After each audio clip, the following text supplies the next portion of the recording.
This is your nurse, Casey, and this morning I wanted to talk a little bit about emotional intelligence, and it goes into what we've been talking about self-validation, release, all of that has to do with emotional intelligence. And I wanted to not go live just yet. So I didn't invite other people to this live. This is a practice live, but I want to post it later. Okay, I'm not gonna ramble. So today in the United States is actually Martin Luther King Jr.'s Day. It's a holiday, and my personal take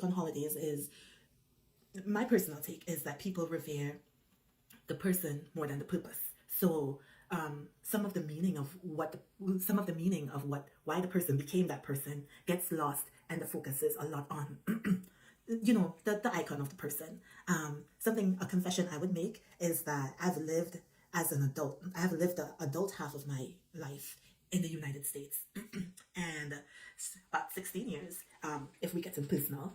And I'll just be honest and let you know that even though I heard about Martin Luther King, I had no idea who he was. Never heard any of his speeches. I think all I heard was and maybe it's from a song, and just the little things that people say, like I have a dream. That song, I have a dream. One day we'll work it out. So that's about all I know, right? That I know. And last year during the pandemic, I don't know, I was led to listen to what he had to say, and I was taken away. I was amazed. I'm like, I have never heard a human being in modern times speak the way he spoke. And some of the things, I had biases about I never heard what he talked about, but I thought I knew what he was all about. I thought he was just a black man talking about supporting and elevating black people. And he did talk a lot about that, but he was talking mostly about humanity. And the reason why I want to talk about him this morning is because the problems that he addressed still exist today. And I think we could this is all my opinion, so please take it with a grain of salt. If it doesn't suit you, don't agree, that's all okay. But I'm just expressing and sharing my opinion. Okay, so I heard this quote, and it says, "What is legal is not always what is moral."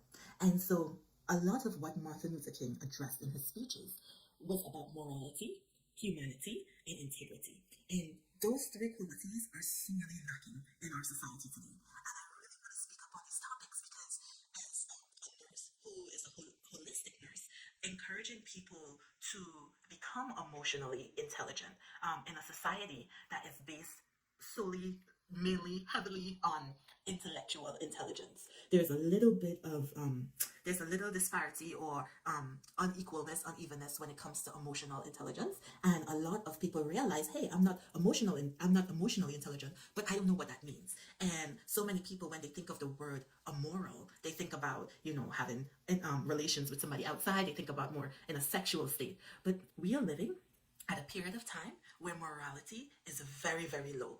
And it has little to do with just simply someone having like a spiritual problem, or it has a lot to do with trauma. And I just want to speak out and speak up for many people who maybe they align themselves and they think I'm an immoral person, not realizing that they are living in Western society, which is part of an immoral system. So the whole system is immoral. And I'm going to deep dive into this a little bit. And I hope that it just brings awareness to people. Okay. So you have what you call, and they say it a lot, especially in the legal world, fact and feelings are two different things. Okay. So when you're dwelling in facts, you're dwelling in an intellectual space. So when you're in an intellectual space, right, that is highly ego driven.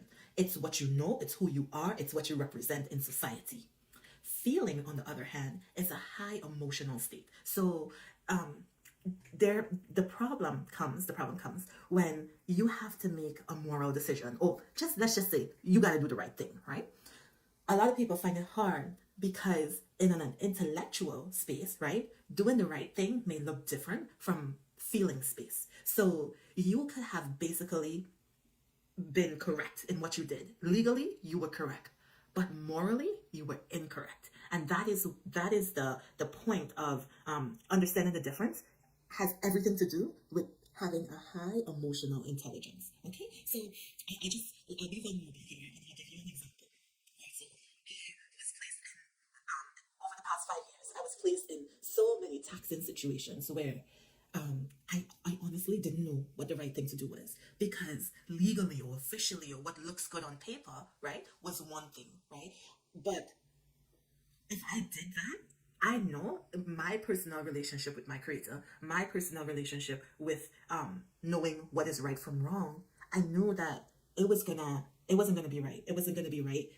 I was gonna go against my conscience. I was gonna go against my morals, what I know to be right about humanity, my humanity. Let's not even just say my I was gonna go against humanity, even though the decision I was going to make was going to be a legal decision in every way. And just getting a little bit more specific, because this is a really hard topic to talk about. But for me, I was on the brink of divorce. And I had all the legal rights to do it, every legal right. Nobody could fault me if I did it.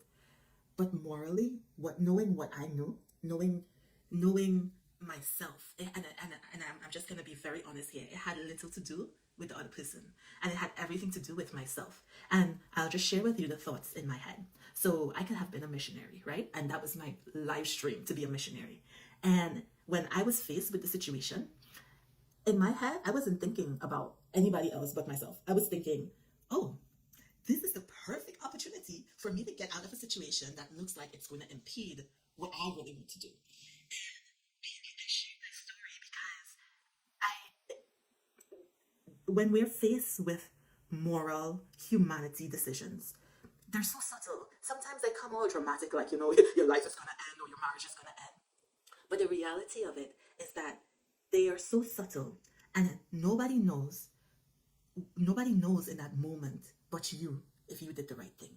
Legally, you may have been right. Morally, you were wrong. And I think Dr. Martin Luther King, spoke a lot about that.